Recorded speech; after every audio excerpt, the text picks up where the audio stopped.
maitim na para yung doktor.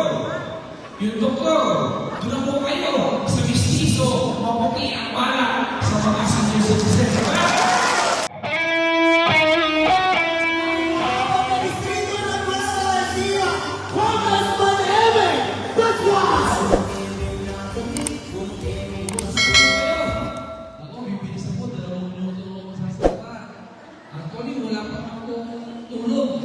Kasi madaling araw, may nasunod sa San Antonio, pinagbahay, pinagtanong ko.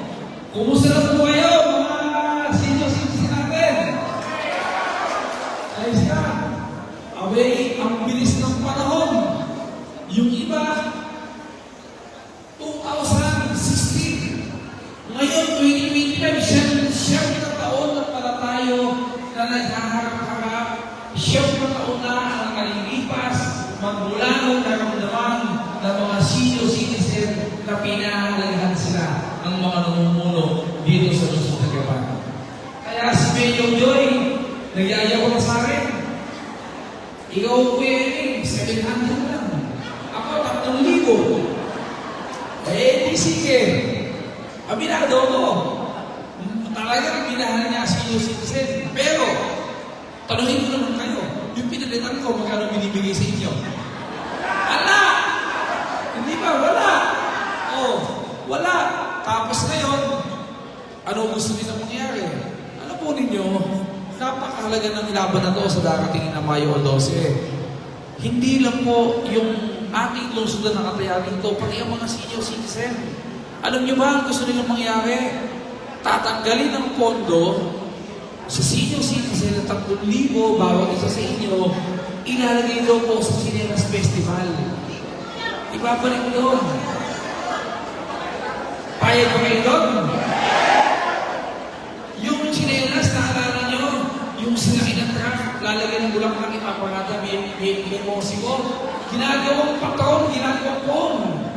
Aba, sila gusto tanggalin yung pondo ng senior. Kami, nag-uusap kami, nila Mayor Joy, nila Gualdodo, mga konsyal, tsaka ni Vice Mayor Max, ang gusto nga namin, magmula 3,000, gawin ng 5,000 eh.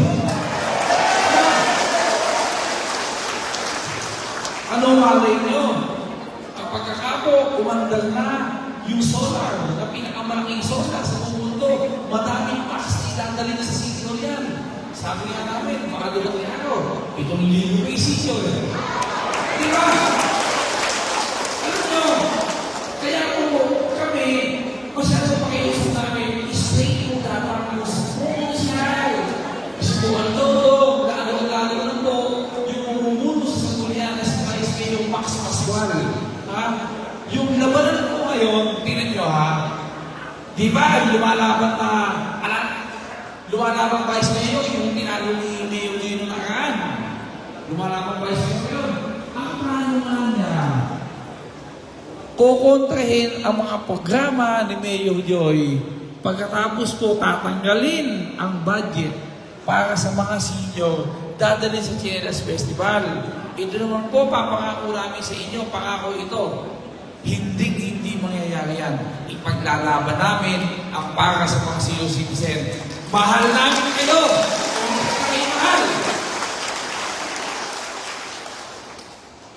Kaya, sana po, huwag po rin yung iboboto, yung maitim na para, yung doktor. Yung doktor, doon po kayo sa mistiso, maputi ang bala sa mga senior citizen.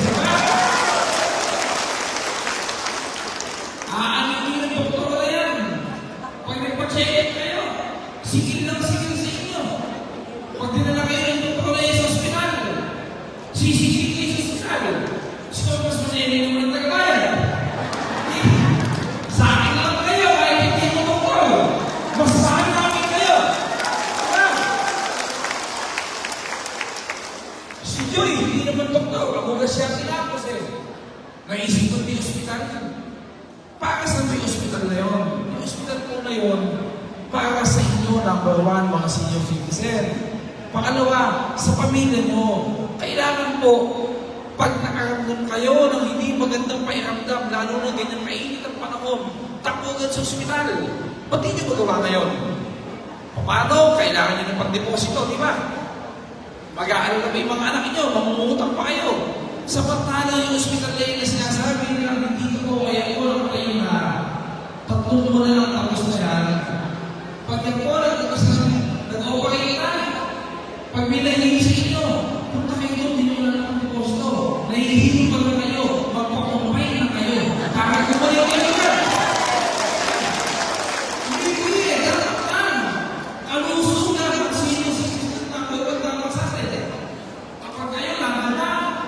Nahilo kayo, inubo kayo ng konti.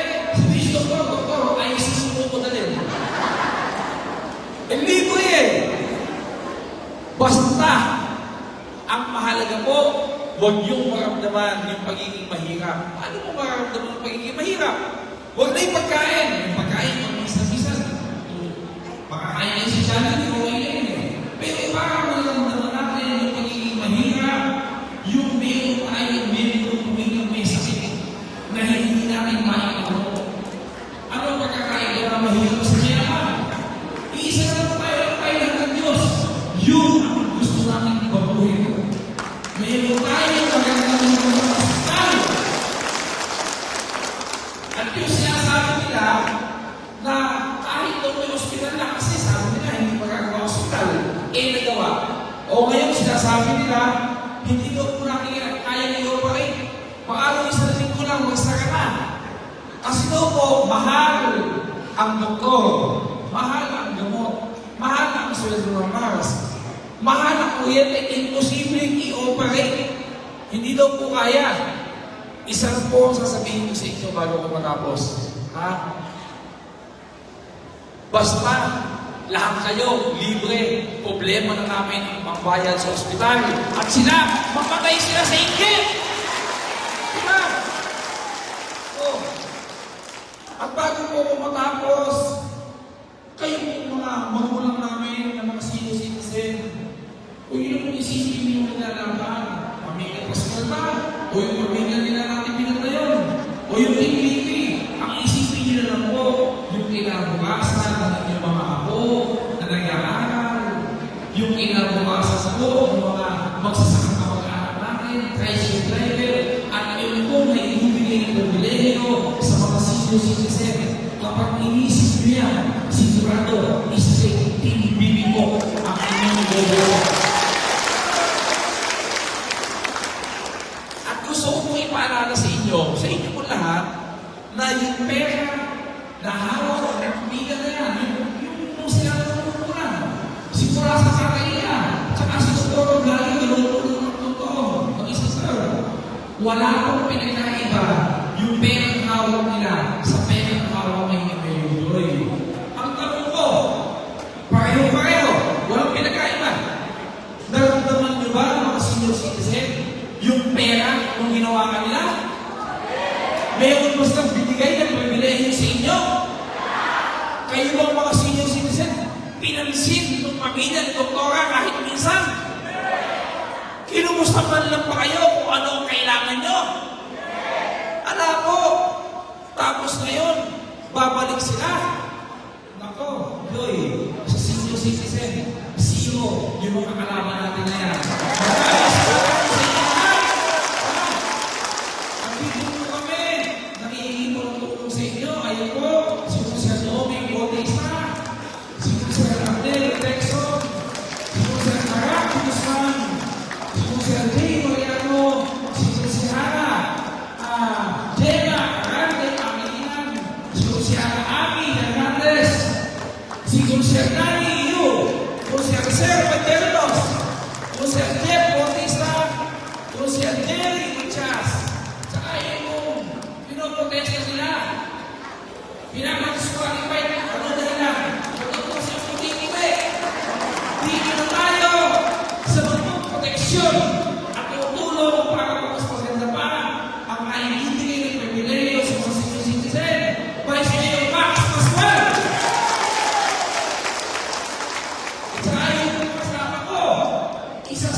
Bukan todo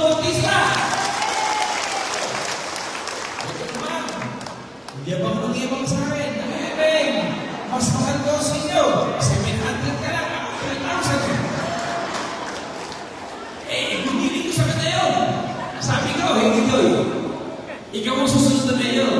Pero gawin mo 3,000 yung senior citizen. Ano ba? Kaya sabi ko mga senior, okay, mate, mahusay yung kapatid mo, magaling na mayor. Pero, pag kinumpang sa'yo, wala sa pinutpag sa'yo, mas magaling ka, mga meme. Ano ba?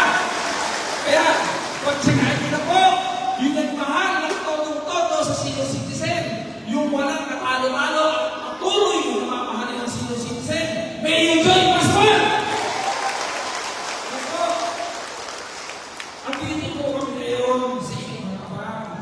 Hindi lang po bilang politiko, bilang mga anak nyo, bilang mga kapatid nyo. Alam ko ng Panginoon Diyos, kaya isang gusto lang na sinasabi namin, hanggang kami ang nungungurang pagkakunin nyo. Lahat ng pribileyo, proteksyon, tulong at maaagay na lalo sa buhay ng sunod